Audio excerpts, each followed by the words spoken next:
Lucas 23, do versículo 33 até o versículo 43. Lucas 23, do 33 ao 43. A gente senta um pouquinho, levanta, senta e vamos.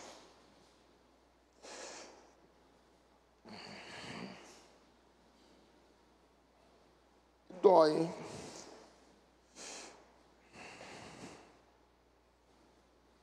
Quem achou, diga amém. Amém. Senhor, em nome de Jesus, Senhor, em nome de Jesus, nós oramos a Ti, para que pela graça do Senhor, o Senhor se manifeste em nosso meio. Nós cremos que o Senhor é um Deus presente, um Deus fiel, um Deus poderoso, um Deus cheio de glória e de poder. E por isso que nós queremos ouvir a Tua voz, queremos ser alimentados pela Tua palavra, queremos que Teu Espírito Santo fale diretamente conosco, queremos ver a graça do Senhor se manifestar em nossa vida. Esperamos e cremos que o Senhor, o Deus fiel, está presente entre nós, e a Tua palavra será lida, será exposta, e o nome do Senhor será glorificado através da Tua palavra. O que nós oramos a Ti por meio de Jesus e no poder do Espírito Santo, que todos digam amém. Amém. O texto diz assim: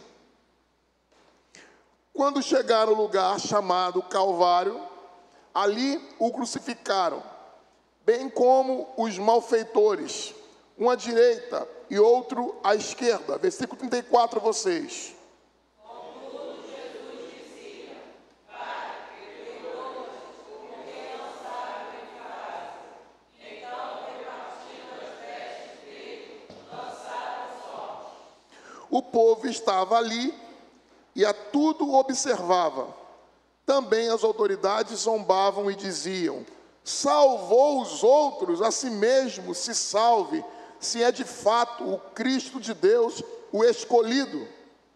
Igualmente os soldados escarneciam e, aproximando-se, trouxeram vinagre, dizendo: se tu és o rei dos judeus, salva-te a ti mesmo.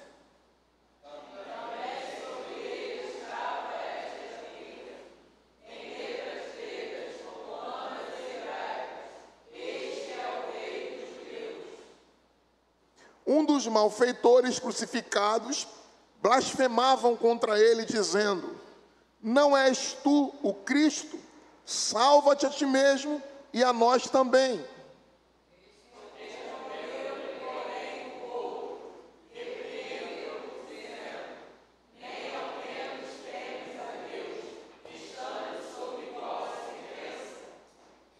Nós, na verdade, com justiça, porque recebemos o castigo que os nossos atos merecem, mas este nenhum mal fez.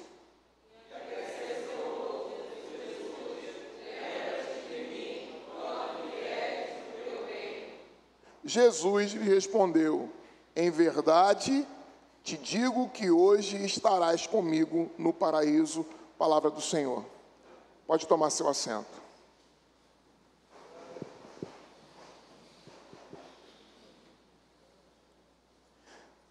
Para aqueles que não estão conosco todos os domingos, quero dizer a você que nós temos estudado e pregado sobre o ministério terreno de Jesus, na perspectiva do evangelista Lucas.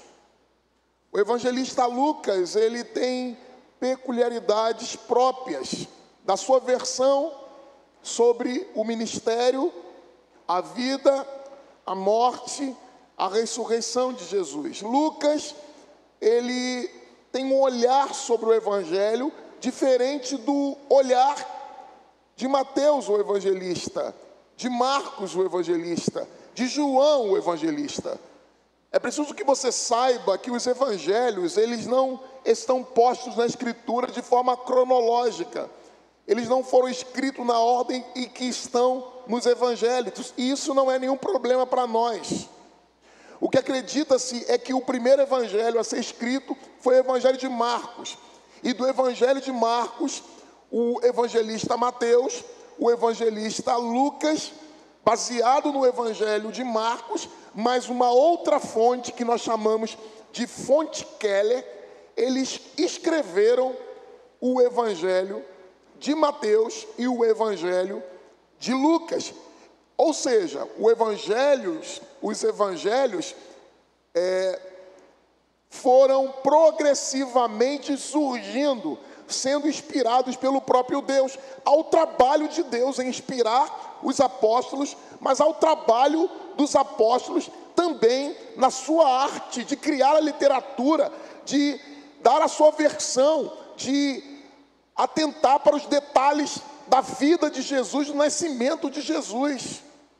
Eu não citei aqui o evangelho de João, porque o evangelho de João é um caso à parte, completamente diferente do evangelho de Marcos, do evangelho de Mateus e do evangelho de Lucas.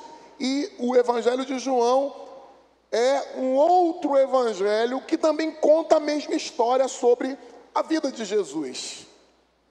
Eu sempre digo aqui, e digo a você que está aqui pela primeira vez, que o fato de nós termos várias versões sobre o ministério, a vida, a morte e a ressurreição de Jesus, não desqualifica e nem tira o crédito, ou questiona-se por isso que estes fatos são historicamente fatos reais. Pelo contrário, uma das normas da literatura universal, não apenas da literatura bíblica, é que toda história mentirosa é sempre igualzinha, exatamente igual.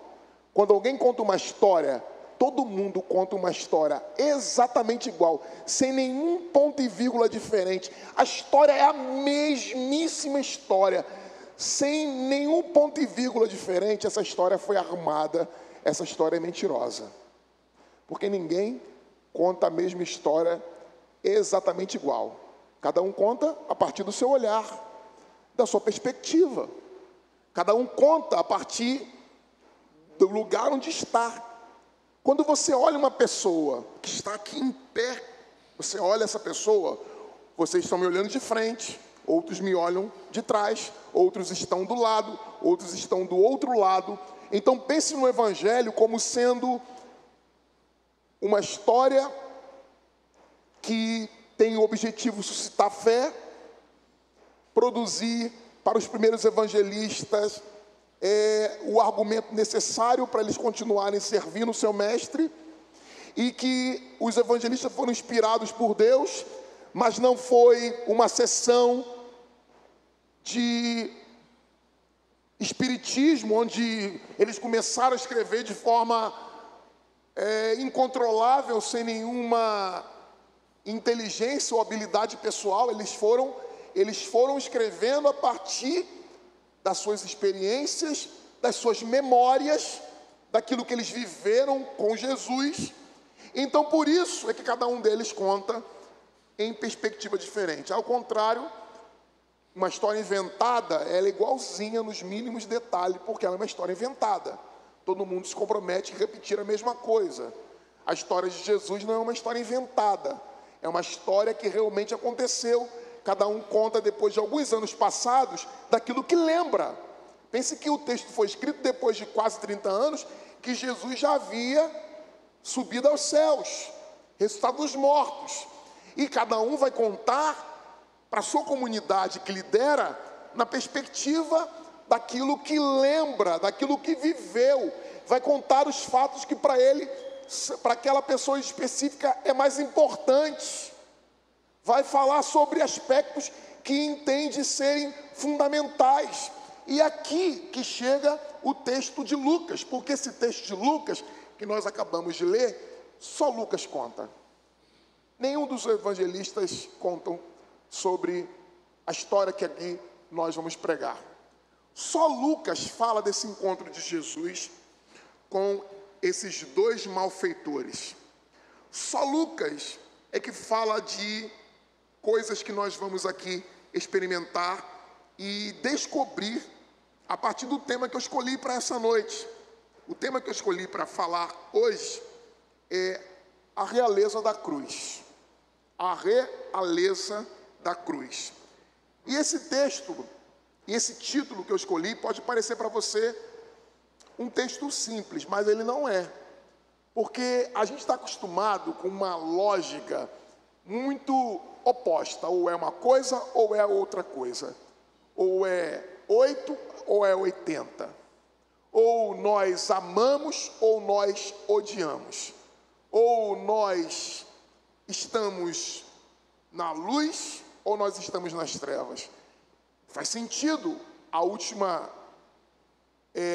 último exemplo que eu dei, mas não faz sentido, às vezes, para nós, alguns conceitos que eu vou explicar para você aqui agora. Por exemplo, quando eu falo de realeza, o que você pensa? Quando eu falo de realeza, no que você pensa? Quando eu falo de realeza, no que você pensa? Pode falar. Alguém pensou num banquete? Não, vocês não pensam num banquete? Primeira coisa que eu penso numa realeza é num grande banquete para eu celebrar, comer, me fartar. Primeira coisa que eu penso na realeza é todo mundo fazendo aquele café da manhã. Eu penso no hotel mais caro que eu já fui e que eu fui servido muito bem. Eu penso, essa é a vida de rei. Essa é a vida de rei que eu quero ter. Por que eu estou dando esse exemplo? Porque eu estou falando da realeza da cruz. Porque a cruz não tem nada a ver com realeza. E o Messias a quem nós servimos é esse Messias que carrega dentro da sua missão uma missão quase impossível. Ele é rei, mas ele é o rei que governa a partir da cruz. Ele é rei, mas não é um rei que é servido com café da manhã mais saboroso, cheio de empregados, de súditos. Ele é rei, Jesus é rei. E uma das afirmações que constantemente nesse texto vai ser dito sobre Jesus é que ele é o rei. E o próprio texto vai dizer que Pilatos, para irritar os judeus, mandou colocar lá, em várias línguas, que Jesus era o rei dos judeus. E ser o rei dos judeus significava dizer que toda a expectativa que todos os judeus, o povo da aliança, haviam guardado durante todo o tempo, que viria o Messias, e Messias significa ungido de Deus, alguém escolhido por Deus, alguém que veio para mudar completamente a história e a vida do povo de Deus. Esse homem, esse Messias, esse escolhido, esse rei soberano, era Jesus. Mas o reinado dele, ele não constrói a partir do palácio, ele não constrói a partir da coroa, ele não constrói a partir do poder, ele não constrói a partir da lógica de quem manda, ele não constrói a partir da lógica de quem tem as cartas na mão, de quem faz e os outros obedecem. Pelo contrário, Jesus constrói a sua realeza a partir da cruz, que é o ponto máximo da humilhação, que é o ponto máximo do serviço, que é o ponto máximo de quem não está preocupado consigo mesmo, de quem não está preocupado com o poder, de quem não veio a esse mundo para ser servido, mas veio para servir e dar a sua própria vida. Nós não entendemos às vezes o que é realeza da cruz, porque mesmo nós, líderes religiosos, mesmo no meio da igreja, está cheia de reis, de líderes que se sentem reis, que querem governar as comunidades religiosas e dar as ordens, e ter uma visão completamente diferente do que é o Evangelho. O Evangelho não é liderado por quem quer dar as ordens. O Evangelho é liderado por quem é capaz de reinar servindo o outro, de tal forma que o serviço a que eu me submeto é um serviço de entrega tão profundo e tão comprometido que eu sou capaz, inclusive, de entregar a minha própria vida pela minha comunidade, se for preciso, porque o Evangelho é de quem é capaz de morrer pelo Evangelho, não matar pelo Evangelho, mas morrer pelo Evangelho. Nós morremos pelo Evangelho se for necessário, mas nós não matamos, porque não fomos chamados para isso. Então a realeza de Jesus, e nós vamos ver aqui no texto, é a realeza que ensina para todos e para nós que viver a fé é viver em obediência exata à do nosso Mestre. Jesus veio para servir. Nós pastores estamos aqui para servir.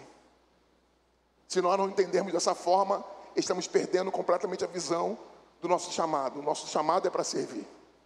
Olha para mim, meu irmão. Olha para mim, o seu chamado é para servir.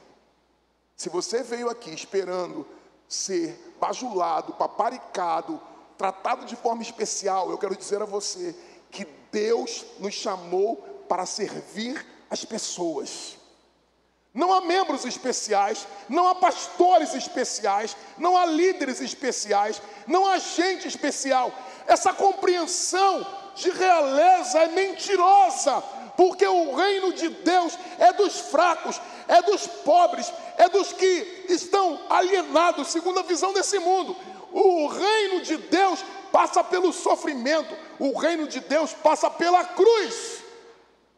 O reino de Deus é olhar para o outro, olhar para o meu irmão Evilásio e pensar, ele é maior do que eu, ele tem mais a oferecer do que eu tenho a oferecer. Olhar as pessoas na ótica, não de quem olha de cima, achando-se superior aos outros, mas de quem olha e faz como o apóstolo Paulo diz, cada um considere os outros superiores a si mesmo. Quando todo mundo entender e compreender ou agir como se o outro fosse mais importante e o outro faz o mesmo por você, o que acontece é que as guerras acabarão, os conflitos acabarão, os problemas sumirão, porque nós então viveremos a realeza de Jesus, que é a realeza da cruz.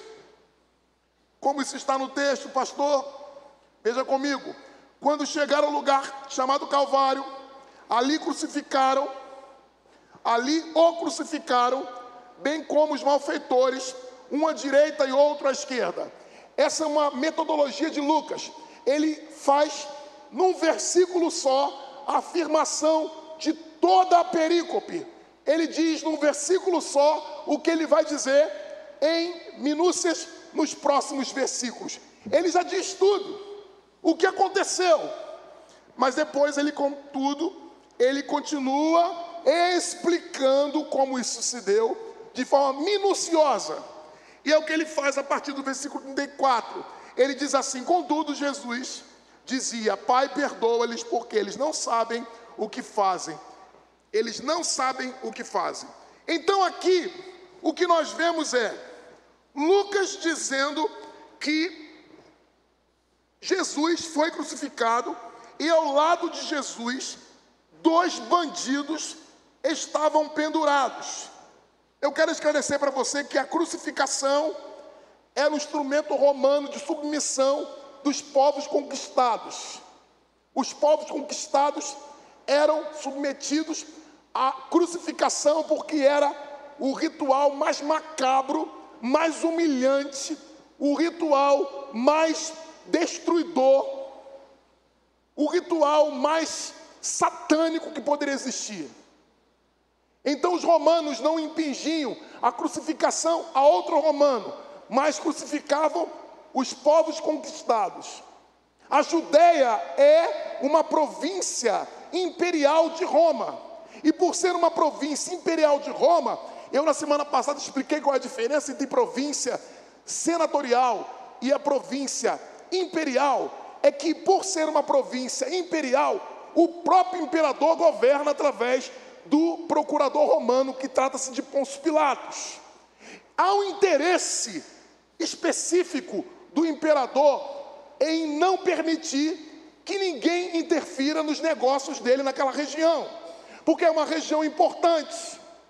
Então, qualquer ameaça aos seus planos, aos seus projetos, rapidamente é sufocado, e qualquer um que ouse se levantar contra Roma e contra o poder que ele estabelecido está, vai sofrer as consequências disso. Jesus é pintado como um líder revolucionário, coisa que ele jamais foi. Jesus é pintado como um blasfemo, coisa que ele jamais foi. Jesus é pintado como alguém que quer ser rei, coisa que ele jamais disse que seria. E tudo isso foi feito, como nas semanas anteriores, para chegar a esse momento em que eles resolvem crucificar Jesus dentro de um ritual que nós explicamos já, que era absolutamente humilhante, apavorante, um ritual de humilhação extrema. E para mostrar a humilhação mais ainda, ao lado de Jesus tem 2 bandidos. Eu quero repetir o que digo sempre aqui quando eu falo de bandidos. Quando eu falo de bandidos, eu quero voltar às minhas raízes de crente que crê e que fala que bandido bom é bandido convertido. Amém? Nós pregamos para que haja conversões. Amém? Nós cremos que Deus faz milagre e muda a vida de quem quer que seja. Amém? Mas se houver cometido crime, cumpra a sentença, e depois de cumprir a sentença, vá servir a Deus. Fiquei muito feliz com uma notícia essa semana que passou, que um indivíduo em algum estado do Brasil, ele estava foragido, se converteu, foi se entregar à polícia. É assim que faz, não vai dar testemunho na igreja não. É bandido, se converteu, não vai dar testemunho na igreja não, vai para a cadeia e dizer: olha, eu cometi esse crime, estou aqui para me entregar, para cumprir a pena, porque eu me converti, vou para o céu, Jesus me aceitou, mas eu quebrei as leis, e eu agora vou cumprir fielmente, porque agora eu sei que o que eu fiz era pecado, e eu quero agora fazer tudo de acordo com a vontade de Deus. Amém? É assim que nós cremos. Quando eu falo que creio e quero bandido convertido, não estou aqui tendo nenhuma simpatia pela injustiça e por qualquer outra atitude diferente do que manda as leis desse país, porque a própria Bíblia diz que nós devemos ser obedientes às autoridades constituídas. Amém? Do lado de Jesus, 2 bandidos, um à direita e outro à esquerda, Jesus no meio. Jesus diz a primeira palavra que nós chamamos das 7 palavras da cruz, que nós normalmente fazemos na Páscoa, aquela celebração das 7 palavras da cruz.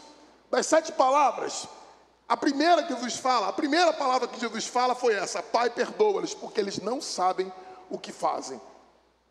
Pai, perdoa-lhes, porque eles não sabem o que fazem. A primeira palavra de Jesus não foi uma palavra em que Jesus está justificando os erros dos seus algozes, dos seus carrascos. Jesus não está justificando no sentido de o que eles fizeram deve ser desconsiderado porque eu os perdoo. Não. Jesus está dizendo que a ignorância deles os levou a agir dessa forma. O que Jesus está fazendo é perdoar o ofensor.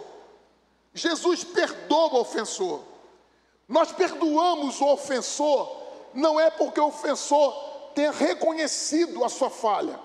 Nós perdoamos o ofensor porque nós recebemos perdão de Deus. E quem recebeu o perdão de Deus, recebeu a graça de Deus. E quem recebeu a graça de Deus, sabe que os nossos pecados também são impagáveis. Escute uma coisa: nós não vamos pagar pelos nossos pecados, por mais que sejamos bons, virtuosos nessa vida, jamais vamos pagar. Os nossos pecados são impagáveis. Você não pode esperar justiça da parte de Deus, porque você não é justo.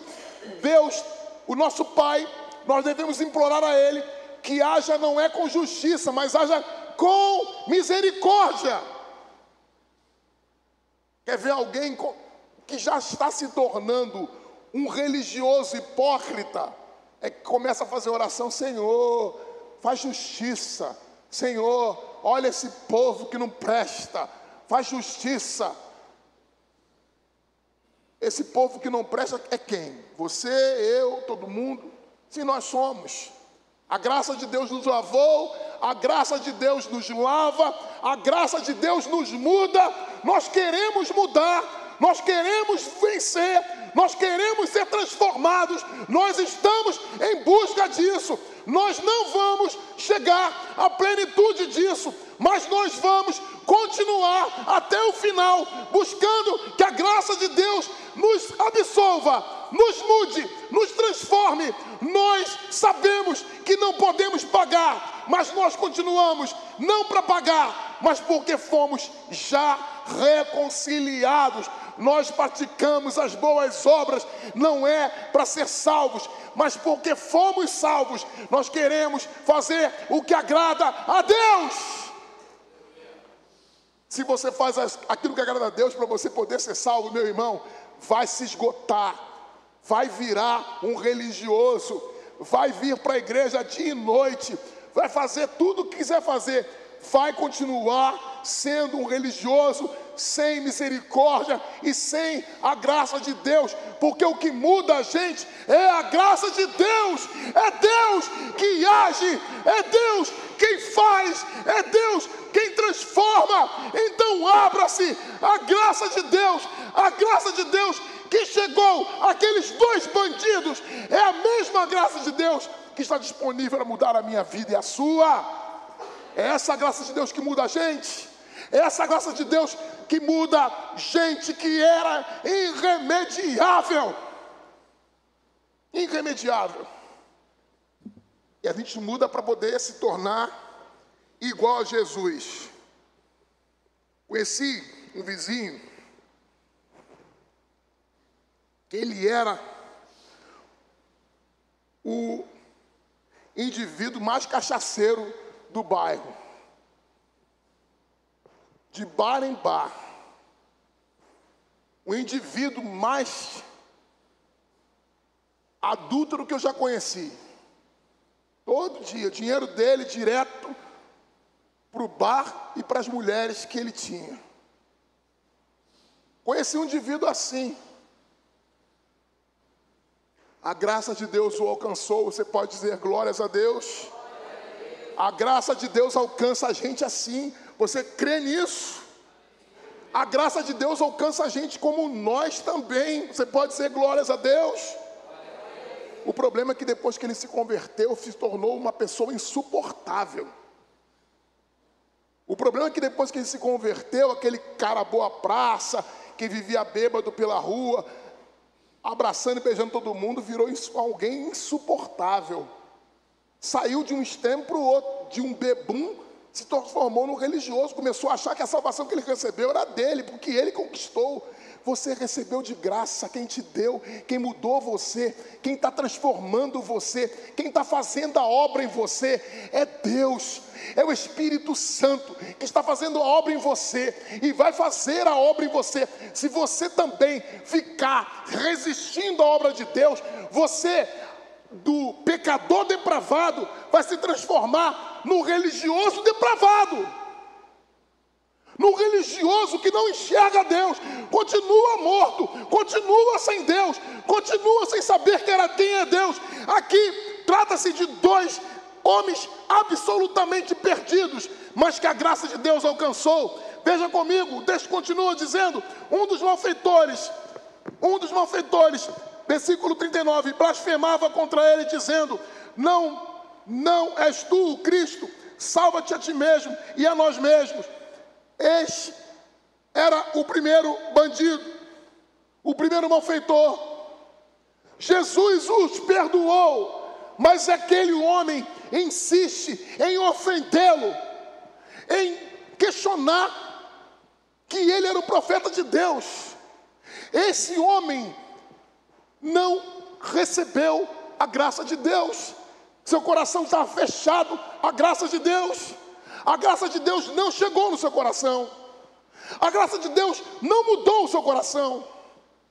Às vezes nós achamos que a morte vai mudar as pessoas. Que estar próximo da morte vai mudar as pessoas. Tem gente que quando está perto de morrer, fica muito pior. Espragueja mais. Fica mais rancoroso. Sabe o que muda a gente? Repita comigo, o que muda a nossa vida. O que muda a nossa vida é a graça de Deus. Por meio de Jesus. No poder do Espírito Santo. É isso, gente.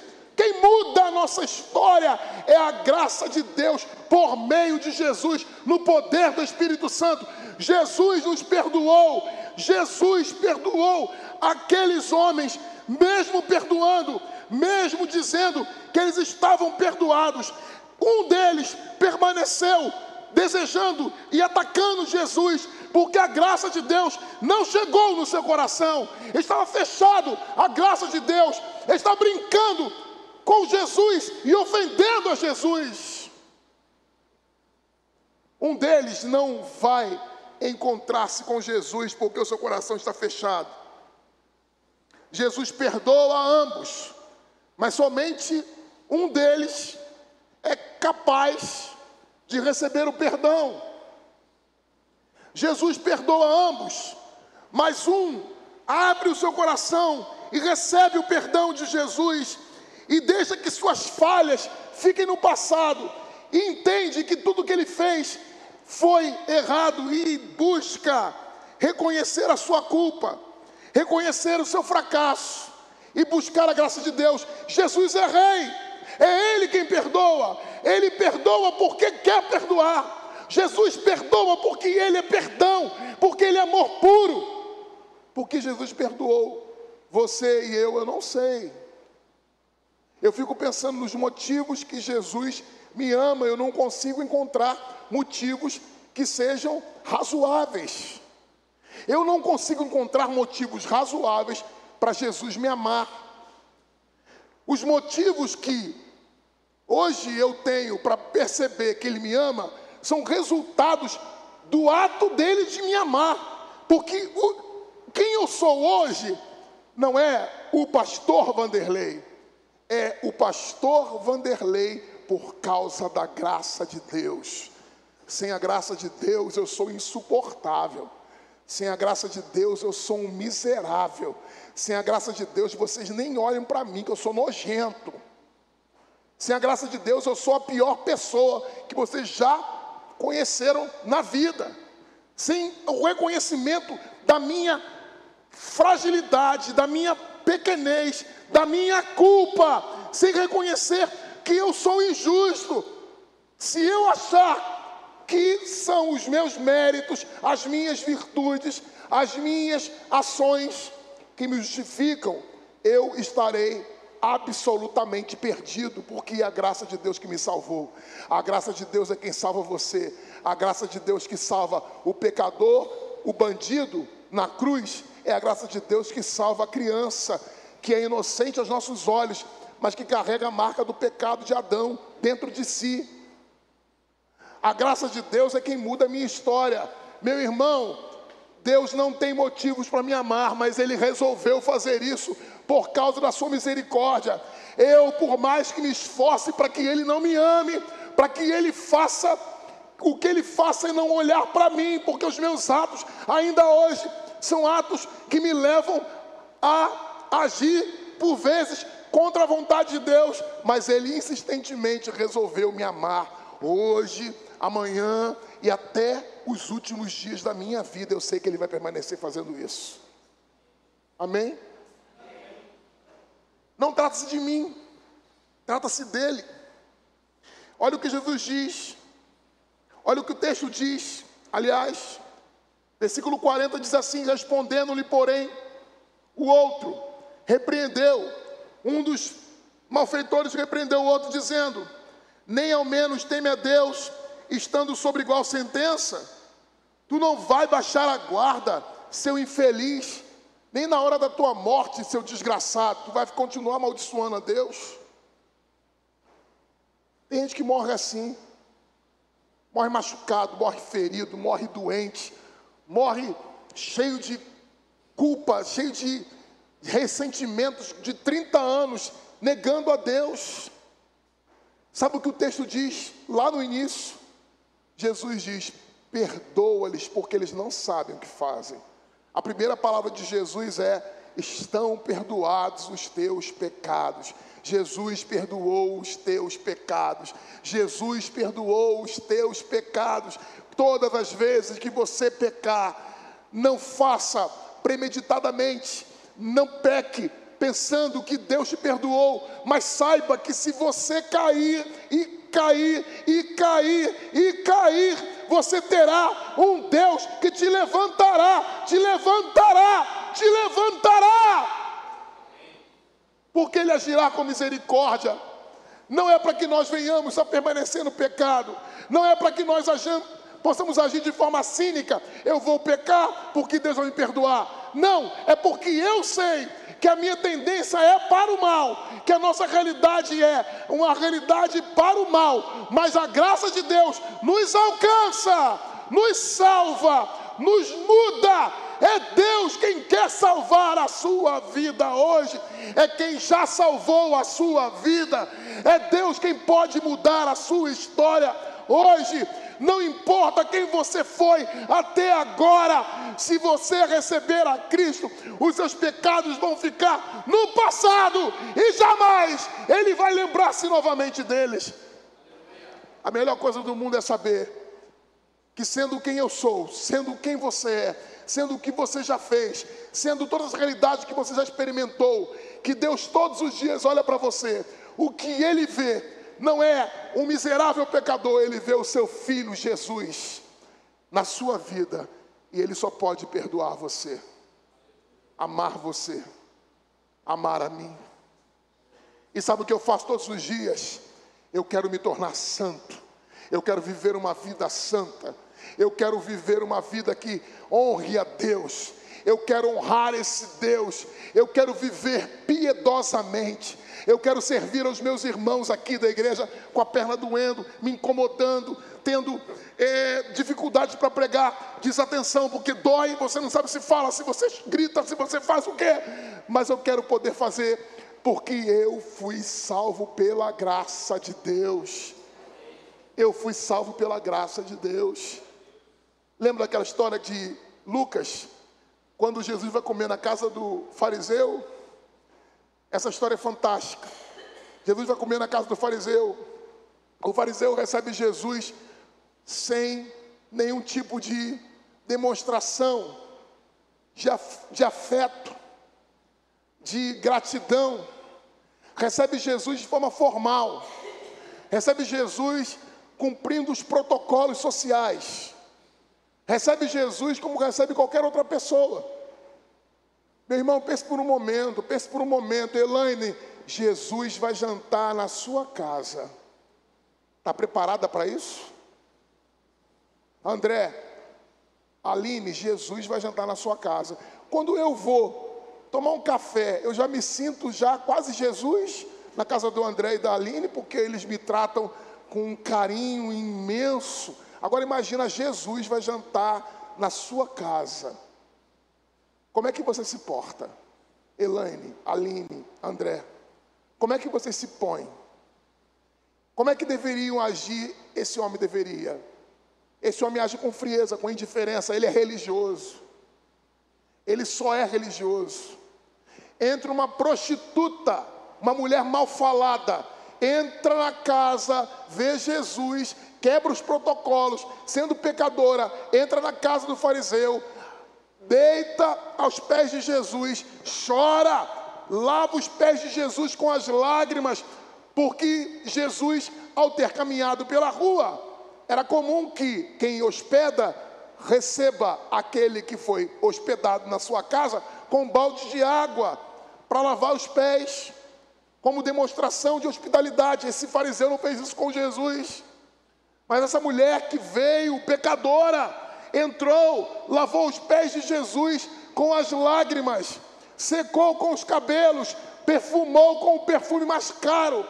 E depois de fazer isso, esse fariseu ficou incomodado, porque amor incomoda. Amar incomoda. Às vezes a gente pensa que não, mas amar incomoda. Amar incomoda, as pessoas que amam incomodam as outras que não amam, que não sabem se dar, que não sabem se entregar. As pessoas que não sabem lidar com as outras se incomodam com aquelas que estão numa outra realidade. O que o fariseu vê é tanta devoção, é tanta entrega, é tanto amor daquela mulher para Jesus que ele fica incomodado. Quanto mais você ama Jesus, quanto mais você se entrega para Jesus, mais as pessoas se incomodam, porque elas não conseguem compreender o nível da entrega, o nível do seu coração, que compreendeu quem Jesus é. O que essa mulher está fazendo é o que todos nós deveríamos fazer, a despeito da realidade que ela estava. Nós não estamos justificando o pecado de ninguém. Ela deveria mudar suas atitudes, e foi o que ela fez. Mas naquele momento, o que fica claro para mim e para o texto bíblico é que aquela mulher, na casa do fariseu, ela demonstra por Jesus um amor extravagante, porque ela sabe que foi perdoada. Agora aquele que não sabe que foi perdoado, não ama de verdade a Jesus, porque acha que merece tudo que tem, acha que recebeu porque é bonzinho. Quando você sabe quem você é, o pecador miserável que você recebe Jesus na sua casa com alegria, com júbilo. Jesus chegou. Não é porque Jesus é importante, mas porque Jesus é o Filho de Deus, aquele que me perdoou. Então o segundo malfeitor, ao contrário do primeiro, entendeu quem é Jesus. E o texto diz assim: respondeu, porém, o outro: não temes a Deus, estando sobre igual sentença. Versículo 41 a 43, acompanhe comigo. A teologia da graça aqui presente. Quem está dizendo isso é o pecador. Preste atenção. Quem está dizendo isso é o bandido. Preste atenção. Quem está dizendo isso é o pior elemento da sociedade. Gente, crucificação é para quem? Para os piores. Para os piores. Repita comigo: crucificação é para os piores. E um deles diz assim: nós, na verdade, com justiça, fizemos o quê? Leia aqui. Está aqui não? Põe aqui. Põe para mim. Vamos ler juntos. Nós, na verdade, com justiça, fizemos o quê? Recebemos o castigo dos nossos atos, que os nossos atos merecem. Nós recebemos os castigos que os nossos atos merecem. O pior dos piores que estão ali para ser condenado, porque eles estavam condenados por justa causa, porque fizeram mal. O que ele faz é reconhecer a graça de Deus. Nós merecemos perecer, nós merecemos essa morte, nós merecemos esse castigo, nós somos essa gente ruim. Ele não. Isso é graça de Deus. Graça de Deus quando você entende que você não merece nada, que você não é nada, mas que tudo que você tem, que você recebeu por causa de Cristo Jesus. Aleluia, aleluia, aleluia, aleluia. Todo o castigo que nós receberíamos de Deus, nós mereceríamos, porque nós fizemos o que é mal. Nós, ao recebermos qualquer castigo de Deus, nós não poderíamos reclamar, mas Deus não nos castigou. Deus castigou Jesus na cruz. O castigo que nos traz a paz estava sobre ele, e sobre as suas pisaduras nós fomos curados. Ele recebeu o castigo. Nós é que pecamos, mas quem recebeu o castigo foi Jesus. Nós é que falhamos, mas quem recebeu o castigo foi Jesus.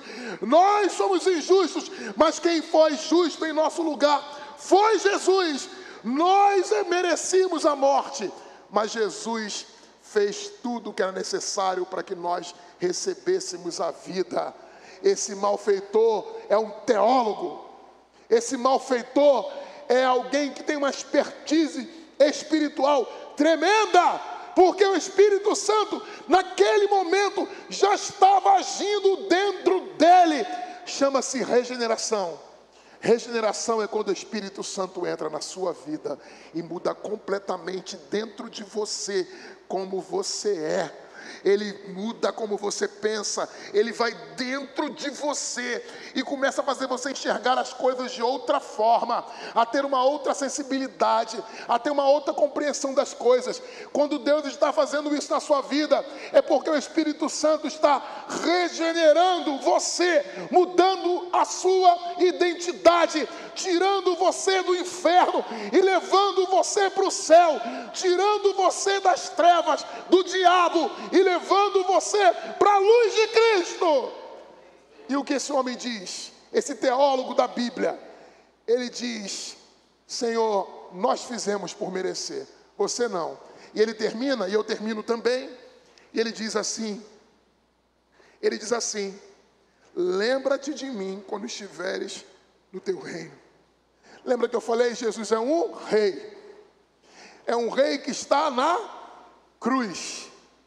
Realeza não é comprovada pela cruz. Cruz é lugar de bandido. Cruz é lugar de bandido, de assassino. Cruz é lugar de gente ruim. Mas esse malfeitor compreendeu a graça de Deus. Compreendeu a graça de que a realeza de Jesus é a realeza da cruz. É por isso que ele diz para Jesus: você é rei, lembra-te de mim quando entrares no teu reino. Quem tem reino é rei, quem tem reino governa. Então esse homem, esse pecador miserável, como eu e você fomos um dia, hoje somos pessoas transformadas. Nós cantamos: cego fui, andei, vaguei, mas hoje não. Hoje não sou mais cego, hoje não sou mais miserável. Hoje eu e você, junto com esse homem pecador que está quase morrendo, nós podemos dizer: Senhor, lembra-te de mim quando entrares no teu reino. Eu quero estar no teu reino. Eu quero entrar no reino de Deus. Eu não sei quando eu vou ver o reino de Deus. Eu não sei quando o reino de Deus vai chegar para mim. Mas eu sei que no reino de Deus eu vou estar. Eu sei que no reino de Deus, em algum momento da minha vida, eu vou estar. E eu não sei disso há pouco tempo, eu sei disso já há muito tempo. Eu já sei disso há muito tempo. Porque a graça de Deus chega na cabeça da criança, chega no coração da criança. Porque a graça de Deus, ela chega na vida dos eleitos de Deus, na hora certa que Ele quer falar ao nosso coração. Esse homem era um miserável, um dos piores, mas mesmo assim, ele reconhece que Jesus é o rei, e ele pede para que Jesus o leve para o seu reino. A resposta de Jesus é: em verdade te digo, leia comigo, de que hoje estarás, repita comigo, em verdade te digo que hoje estarás comigo no paraíso. Em verdade te digo que hoje estarás comigo no paraíso. Eu gosto daquela versão antiga que tinha na Bíblia. Em verdade eu te digo. Foi o que eu aprendi quando me converti, quando recebi a Cristo, quando percebi que o reino de Deus se abriu para mim. O reino de Deus se abriu para mim. Não é por causa da minha religiosidade, é por causa de Jesus. Jesus é que fez a minha vida mudar. Jesus é quem faz a sua vida mudar.